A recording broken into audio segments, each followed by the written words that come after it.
You've been using rice wrong in your garden. I know you've heard it before. Rice water is good for plants. Just pour it on your soil. Or toss a handful of raw rice in your garden and it will slowly break down and feed the soil. Well, some of that is true, but a lot of it is overblown. And worse, there's one mistake that can turn what should be a soil booster into a stinky, pest-attracting mess.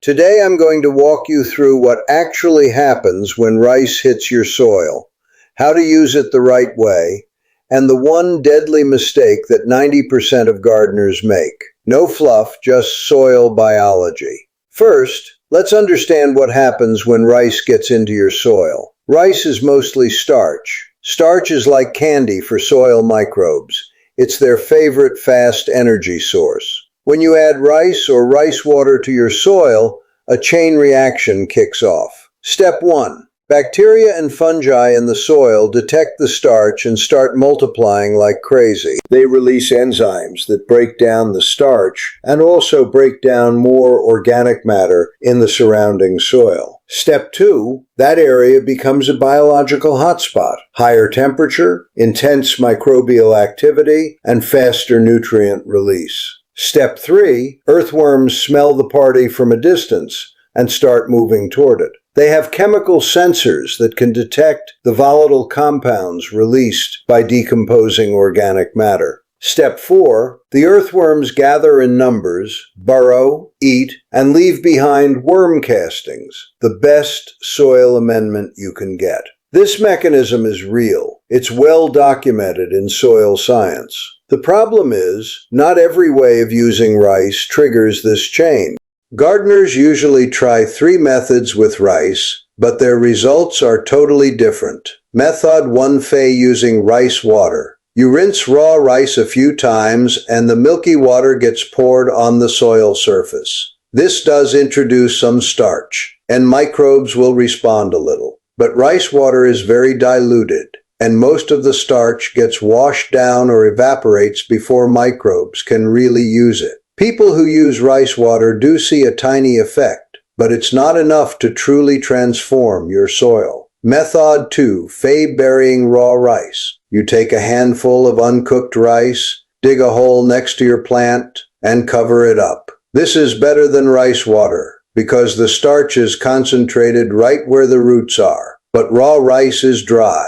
It takes time to absorb water before it can start breaking down. And there's no starter culture of microbes. You're relying on whatever local microbes are around. So the process is slow. Method 3: the most effective way. Mix cooked rice with finished compost, then bury it about 2 to 3 inches deep, near your plant's root zone. Why is this the strongest method? 2 reasons. First, cooked rice has gelatinized starch. Microbes can eat it right away. No waiting. Second, compost brings in a ready made army of beneficial microbes. They get to work immediately, and the decomposition happens way faster. Research shows this method works at least twice as fast as burying raw rice alone. So what do you actually see when you do it right? Here's the real timeline. Days 1 through 5: nothing. Visible above ground. Underground, the starch is getting the microbes' attention. The carbon signal is spreading through the soil moisture. Days 4 to 7: the first visible sign appears. You'll see thin white threads of fungus growing through the soil, right where you buried the rice. It looks like spider webs. A lot of gardeners panic the first time they see this, thinking it's a disease. It's not. Those are saprophytic fungi, nature's decomposers. They don't hurt living plants. They eat dead organic matter. Seeing that white fuzz means your system is working. Week 2: carefully dig a little soil around the burial spot. You'll find way more earthworms there than in other parts of your garden. The chemical signal has called them in. Weeks 3 and 4: the treated soil starts to look darker, looser, and holds water better. Worm castings are building up in the root zone. After about a month, you'll see the plants themselves respond. Greener leaves, faster growth, more fruit. This timeline matters. A lot of people try rice once, don't see changes in a week, and decide it doesn't work. You need patience. The biology needs time. Now, Here's the deadly mistake that messes up everything. If you use too much rice at once, you create an oxygen crash. Starch breaks down fast, and microbes use up oxygen faster than the soil can replace it. The buried zone turns anaerobic.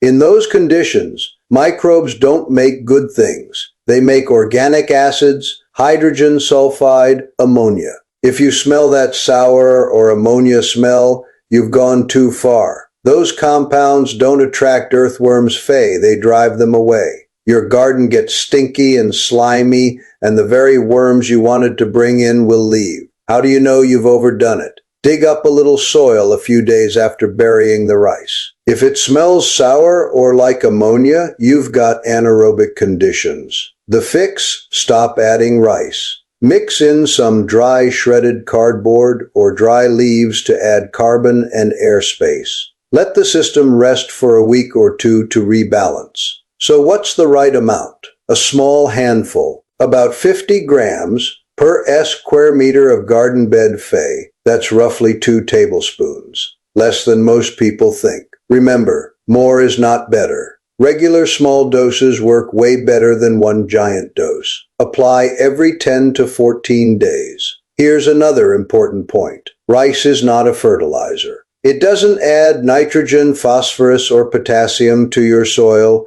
in any meaningful amount.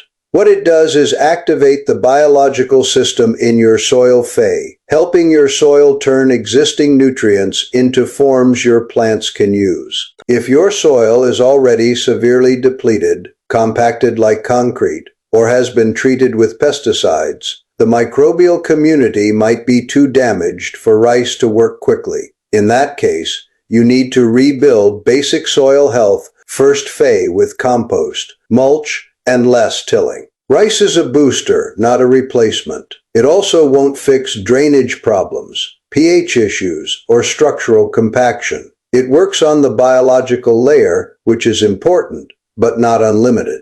Here's the step method that gives the best results. Step 1: choose your rice. Use plain white rice. No salt, no oil, no seasoning. Leftover cooked rice works fine, as long as it's plain. Step 2: make the mixture. Mix a small handful of cooked rice with the same amount of finished compost. The compost gives you a head start with beneficial microbes. Step 3: bury it. Dig a shallow hole about 2 to 3 inches deep, roughly 6 to 8 inches away from the base of your plant. Drop the rice compost mixture in, cover it with soil, and gently pat it down. Don't put it right against the stem. Step 4: wait. Do not dig it up for at least 7 days. Soil biology needs undisturbed time to establish. Step 5: look for positive signs. If you see white fungal threads in the soil around the burial spot within a week, you've done it right. That's the saprophytic fungi doing their job. Step 6: repeat. Do this every 10 to 14 days. Rice water can be used as a light supplement between buried applications, but it's not nearly as strong. I've used this method for a couple of seasons now. My tomatoes and squash have way less powdery mildew